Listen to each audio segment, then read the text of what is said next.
जो हम resolution pass किए उसमें आज हम इस बात का हम रेजोल्यूशन पास किए कि जो पैलेस्टाइन 1948 में इज़राइल ने ऑक्यूपाई किया, 1967 जो ऑक्यूपाई किया वो पैलेस्टीनियन लैंड है और गाज़ा ये तमाम पैलेस्टीनियन को वापस होना चाहिए।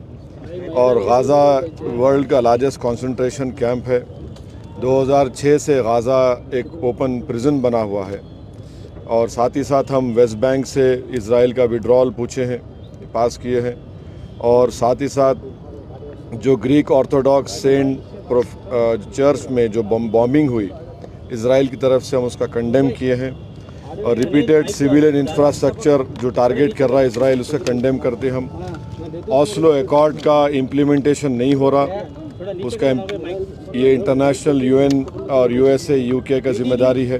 1974 में इंडिया पहला नॉन अरब कंट्री था जो पीएलओ को sole representative of Palestine recognise किया था। तो हम मौजूदा गवर्नमेंट को याद दिलाते हैं कि महात्मा गांधी ने कहा था कि पैलेस्टाइन फ़लस्तीनियों का है, जैसा कि इंग्लिश लोगों का है और फ्रेंच लोगों का फ्रांस है। और हम साथ ही साथ इस बात का भी कंडेम करते हैं कि बाज़ स्टेट गवर्नमेंट्स इंडिया में ये पैलेस्टीनियन प्रोटेस्ट को रोक रहे हैं। और हम सॉलिडारिटी एक्सप्रेस करते हैं पैलेस्टाइन के लोगों से।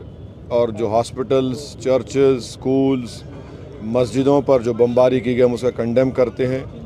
और साथ ही साथ हम इज़राइल की तरफ से जो एक ट्रांसफ़र प्लान इज़राइल इम्प्लीमेंट करना चाहता है, जिसमें गाज़ा से फ़लस्तीनियों को सीनाई डेजर्ट में और वेस्ट बैंक से जॉर्डन में ढकलना चाहता है, हम इसे कंडेम करते हैं। और हमने गवर्नमेंट ऑफ इंडिया से ये डिमांड किया है कि 1987 में भी जब जाफना का ब्लॉकेड हुआ था तो इंडिया ने बड़े ट्रांसपोर्ट प्लेन्स के ज़रिए श्रीलंकन स्पेस में जाकर वहाँ से खाना, मेडिकल इक्विपमेंट तमिलियन लोगों को दिया।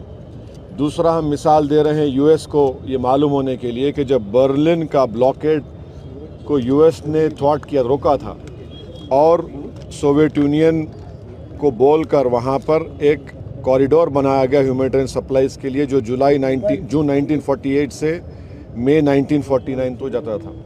तो अब ये जितना भी गाज़ा में हो रहा है, जिसमें 5,087 लोगों की मौत हुई है, जिसमें 2005 बच्चे मारे गए इज़राइल की तरफ से, 1,119 महिलाओं की हत्या की गई, 187 एल्डरली लोगों की हत्या हुई, 15,898 लोगों की इंजर्ड हुई है। हम साथ ही साथ ये हमास से भी डिमांड करते हैं कि वो महिलाओं को और जो ज़ईफ़ लोग हैं उनको छोड़ें। हम इज़राइल से डिमांड करते हैं कि जो 6,000 फ़लस्तीनी जेल में हैं उनको रिहा करें। और आज भी इज़राइल के जेलों में 1,000 से ज़्यादा मासूम बच्चे हैं, इज़राइल उनको छोड़े। ये प्रोटेस्ट मीटिंग में इन तमाम चीज़ों को डिस्कस किया इंडिया एड भेज रहा है तो उसको कैसे देखते हैं? हम देखिए, एड इंडिया भिजा रहा है, मगर इज़राइल ये कह रहा है कि हम एड अलाउ नहीं करेंगे। हम जो है राफा से, इजिप्ट से राफा से गाज़ा में एड भिजाने की बात कर रहे हैं, हमारे प्लेन्स भी चले गए हैं। मगर और हम प्राइम मिनिस्टर नरेंद्र मोदी से डिमांड करते हैं कि वो पहले सीज़ फायर कराए, वहाँ पर गाज़ा में सीज़ फायर कराए, गाज़ा में एक ह्यूमैनिटेरियन कॉरिडोर को खोला जाए। गाज़ा में 50,000 महिला प्रेग्नेंट है, अस्पताल ख़त्म हो रहे हैं, अस्पतालों में बिजली नहीं है, ऑक्सीजन नहीं है, एनेस्थीसिया नहीं है। तो हम हमारे देश के प्रधानमंत्री से ये अपील करते हैं, डिमांड करते हैं कि वो इज़राइल पर, बल्कि हमारे प्रधानमंत्री G20 के भी अब हमारे पास प्रेसिडेंसी है, तो हम जब यूक्रेन पर हमले का कंडेम करते हैं तो ये भी हमला कंडेम करके वहाँ पे ह्यूमैनिटेरियन एक कॉरिडोर खोलना चाहिए, ताकि गाज़ा की जनता को ह्यूमैनिटेरियन रिलीफ मिल सके। हम उम्मीद करते हैं कि हमारे देश के प्रधानमंत्री ये बात इज़राइल को करेंगे और इसका एक कॉरिडोर खुलवाएंगे। और एड की ज़रूरत है वहाँ पर। आप अंदाज़ा लगाइए कि 5,000 लोगों की मौत हो गई है। अस्पताल पर इज़राइल बमबारी कर रहा है, अस्पतालों को बर्बाद कर रहा है। तो फिर कैसा होगा उन लोगों की, उनकी सहायता, उनकी मदद कैसे की जा सकती है?